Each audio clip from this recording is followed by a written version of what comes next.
Bonjour à tous, veuillez vous inscrire pour recevoir nos nouvelles quotidiennes.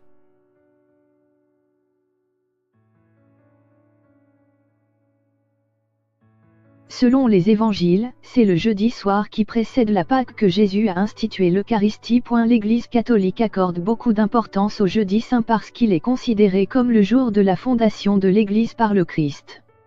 Pourquoi ? Parce que selon les évangiles, c'est le jeudi soir qui précède la Pâque que Jésus, réunissant ses apôtres pour la Cène, son dernier repas avant sa mort, a institué l'Eucharistie.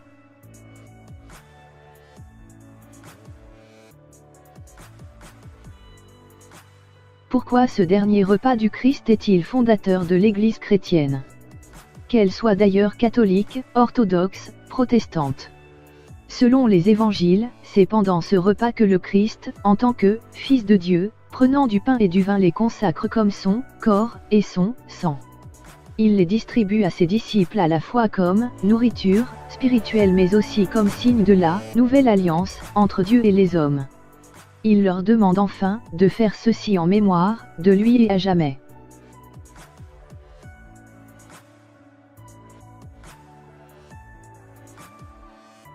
Selon la théologie chrétienne, toute confession confondue, le Christ Sauveur accomplit alors le rachat définitif de l'humanité du péché originel, par son sacrifice unique et à venir le lendemain sur la croix. C'est donc cette demande du Christ à ses disciples de continuer à célébrer ce repas en mémoire de lui qui fonde l'Église.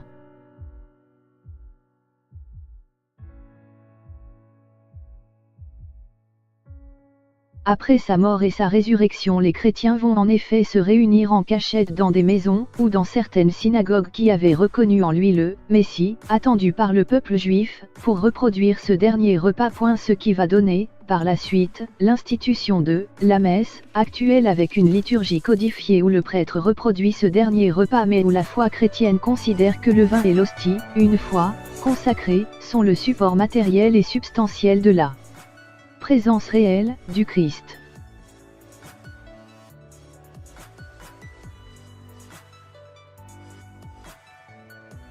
D'où la vénération de l'hostie consacrée chez les catholiques qui vénèrent, selon la plus haute tradition de leur foi, le Christ, réellement présent, sous cette forme eucharistique. D'où le respect demandé et les conditions que l'Église, surtout catholique et orthodoxe car les protestants réformés par exemple ne considèrent pas que le Christ soit, réellement, présent dans l'hostie consacrée, pose aux chrétiens pour communier.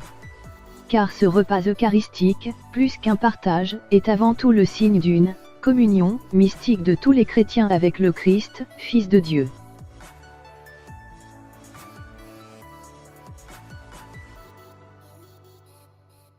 D'où, enfin, la chaîne d'ordination, de siècle en siècle, des ministres du culte. D'évêques, représentant les 12 apôtres, à prêtres, ils se transmettent par le biais de l'ordination sacerdotale, le pouvoir sacré, reçu du seul Christ, le jeudi saint, pour perpétrer le sacrifice eucharistique.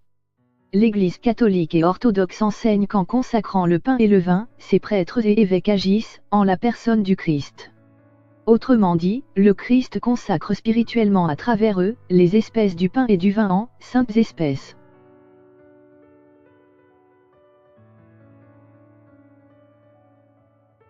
Ce qui explique, enfin, que l'Église catholique prévoit 2 liturgies le jeudi saint. Le matin, la messe chrismale, souvent célébrée le mercredi pour des raisons pratiques, où l'évêque réunit les prêtres de son diocèse pour renouveler leurs engagements sacerdotaux et bénir les huiles saintes qui serviront pour les sacrements comme le baptême.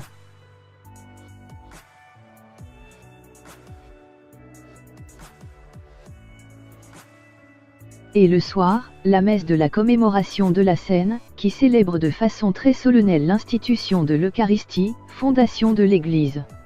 Où prêtre, avant de célébrer, lave les pieds de 12 fidèles comme le fit le Christ avec ses apôtres. À la fin de cette messe du jeudi saint, les fidèles adorent, très tard dans la nuit, l'Eucharistie placée dans un reposoir spécial de l'Église et non plus dans le tabernacle, en mémoire de l'agonie du Christ, veille de sa passion, au Jardin des Oliviers. En 1969, le pape Paul VI a demandé que le jeudi saint soit considéré comme le jour de la fête des prêtres.